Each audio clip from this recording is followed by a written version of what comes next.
I needed to get this off my chest because I've been feeling really weird about this whole situation. My girlfriend Sylvia, 23F, and I, 23M, have been together for 3 years after meeting in our sophomore year of college. We clicked instantly during a campus LGBTQ+ club meeting where we were both volunteering. Sylvia was this vibrant, outgoing person who could light up any room, while I was more reserved. We balanced each other perfectly. Sylvia had always been open about being a casual smoker. She enjoyed smoking weed with friends on weekends or after particularly stressful days. I don't smoke myself, tried it a few times in college but it wasn't for me. Still, I never had any issues with her smoking as long as she was safe about it. We moved in together last year after graduating, got jobs in the same city, and everything seemed perfect. We even started talking about marriage and our future together. Things started changing about 3 months ago when Sylvia got a new job at a marketing firm. She was excited about the work and kept talking about how great her coworkers were, especially this guy James, 25M, who was showing her the ropes. I was happy she was fitting in well at work. Sylvia had struggled with anxiety in her last job, so seeing her excited about this one made me feel good. A few weeks ago, Sylvia casually mentioned during dinner that she had smoked with James after work. It was such a throwaway comment, like she was telling me about the weather. When I asked when this happened, she said it was a couple of weeks ago. I found it weird because we usually tell each other everything about our days, from what we had for lunch to funny things that happened at work. When I asked why she never mentioned it before, she got defensive and said she didn't think it was a big deal.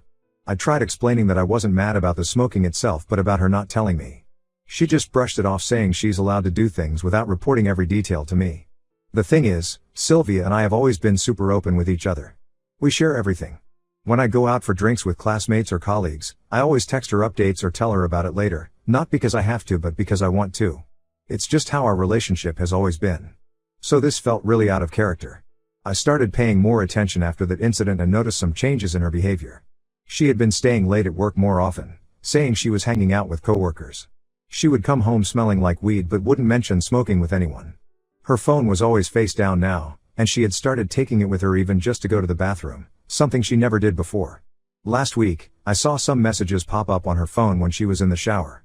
I know I shouldn't have looked, but something in my gut told me something was wrong. The messages were from James asking if she wanted to smoke again after work. What caught my eye was Sylvia's response saying she needed to come up with a better excuse this time because I was getting suspicious. Then I scrolled up a bit and my heart dropped. There were other messages where they were flirting and James was calling her cute nicknames. He had sent her heart emojis and she had responded with kissy faces. I confronted Sylvia about it when she got out of the shower and she completely flipped out. She said I invaded her privacy by looking at her messages. When I pointed out that she had been lying about smoking with James, she admitted they had been hanging out regularly after work for the past 2 months. She claimed they were just friends and I was being paranoid and controlling. She said this was exactly why she didn't tell me about smoking with him in the first place, because she knew I would overreact. The worst part came next. My best friend Amy, 24F, works at the same company in a different department. When I told her about what happened, she got really quiet.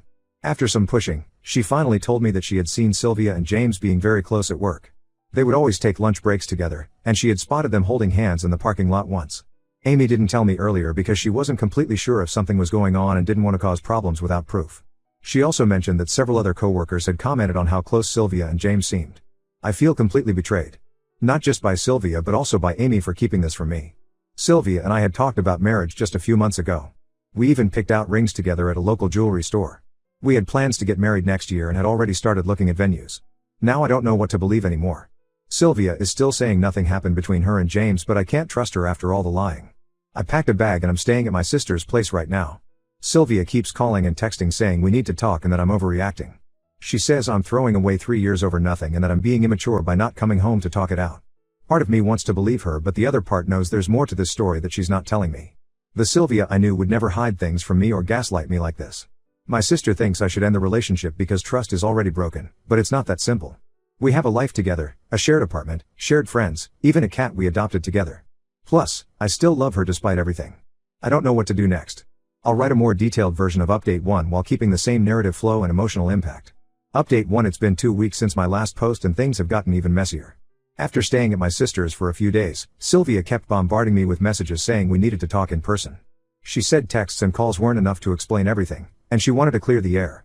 My sister advised against meeting her, saying Sylvia just wanted to manipulate me more, but I needed answers. We agreed to meet at a coffee shop, neutral territory where we used to have dates when we first started seeing each other. Sylvia looked terrible, like she hadn't been sleeping well. Part of me felt bad for her, but then I remembered all the lies. After some small talk and awkward silence, she finally admitted that she and James had kissed once while they were high. She swore it didn't go further than that. According to her, they were smoking in his car after work about a month ago, and things just happened. She said she regretted it immediately and that's why she didn't tell me. She didn't want to hurt me over what she claimed was a one-time mistake. I was trying to process this new information when she dropped another bombshell. She said the reason she had been spending so much time with James was that he was going through a rough divorce and needed someone to talk to. She painted herself as this supportive friend who got too close while trying to help someone in pain. It was such a perfect story, almost too perfect. The next day, Amy reached out again.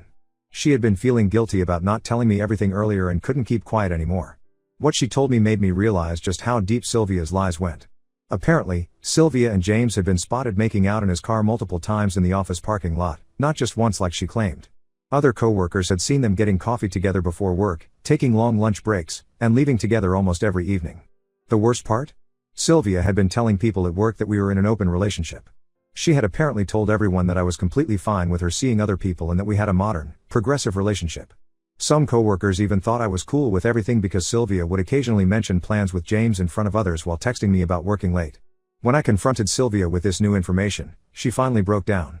The smoking sessions were never just about smoking, they were excuses to spend time with James.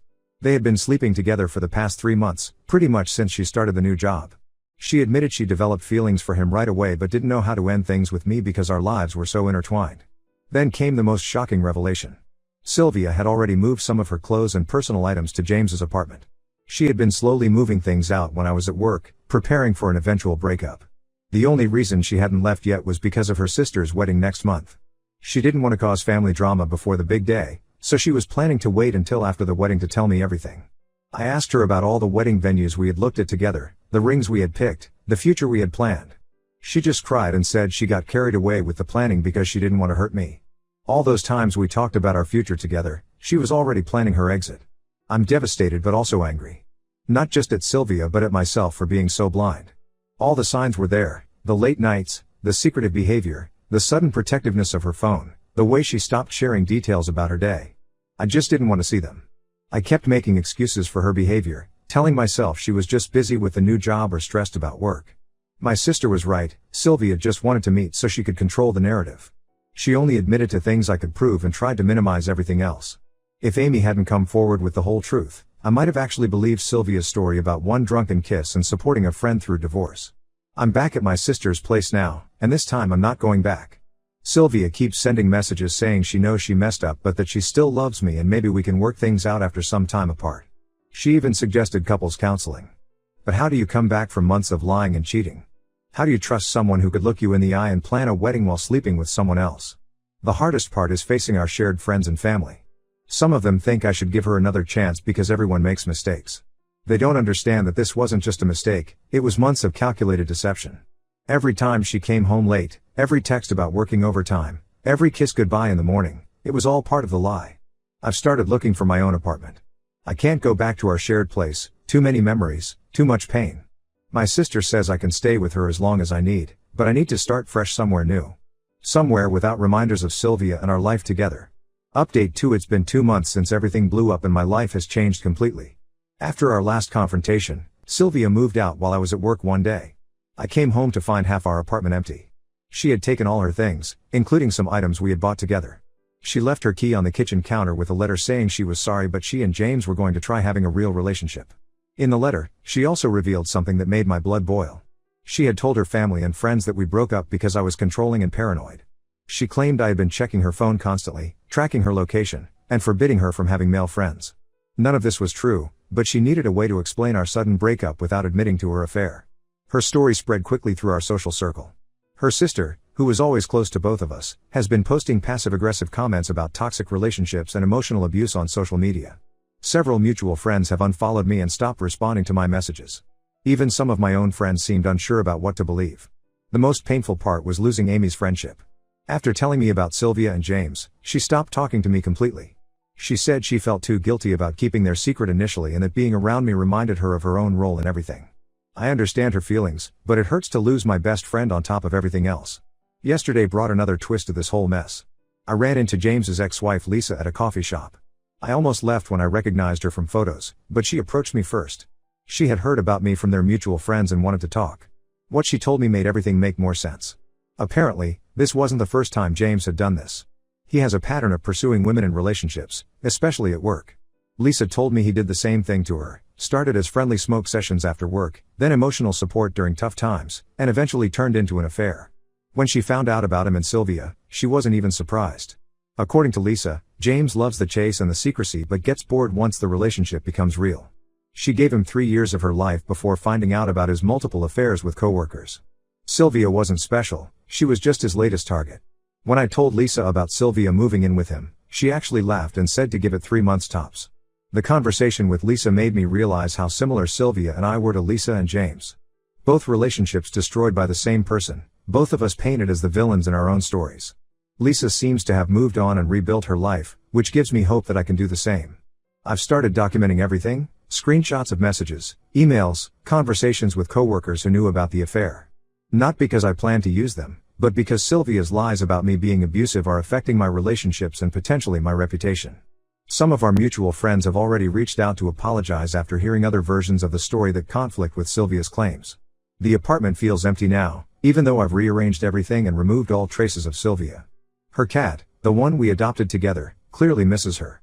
He keeps sitting by the door at the time she used to come home. I considered letting her take him, but he's registered under my name and I couldn't bear to lose him too. The hardest part is running into people who don't know what happened. Just last week, our old neighbor asked when Sylvia and I were finally getting married. I stood there frozen, not knowing how to explain that the person they thought was perfect for me had been living a double life for months. I keep thinking about how different things might be if I hadn't seen those messages on her phone that day. Would she have gone through with her plan to wait until after her sister's wedding? Would she have kept lying to me while building a life with James? Sometimes I think finding out when I did was a blessing in disguise, even though it doesn't feel like it most days. Update 6 months have passed since my world turned upside down, and I'm finally starting to feel like myself again. A lot has happened since my last update. Sylvia and James's relationship crashed and burned exactly as Lisa predicted. They barely made it 3 months. From what I heard through mutual friends, he started pulling away and staying late at work, just like he did with his ex-wife. The irony wasn't lost on me. Sylvia tried reaching out about 2 months ago. She sent a long email apologizing for everything, the affair, the lies, and especially for spreading false stories about me being abusive. She admitted that she made up those stories to save face with her family and friends. According to her email, James had already moved on to someone else at work, and she finally understood how Lisa must have felt. I didn't respond to her email. What could I say? That I forgive her for destroying our 3-year relationship? For making me question every memory we shared? For turning our friends against me with lies? Some of our mutual friends have reached out after learning the truth, saying they should have known better than to believe her stories.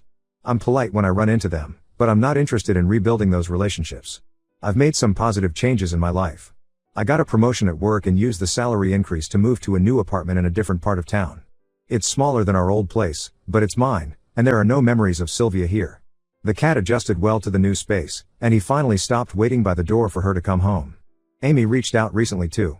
We met for coffee, and she broke down crying, saying she should have told me everything as soon as she noticed something was wrong between Sylvia and James. She explained that she was scared of losing her job if she got involved in workplace drama, but she regretted choosing her comfort over our friendship. We're slowly working on rebuilding our relationship, but it's different now.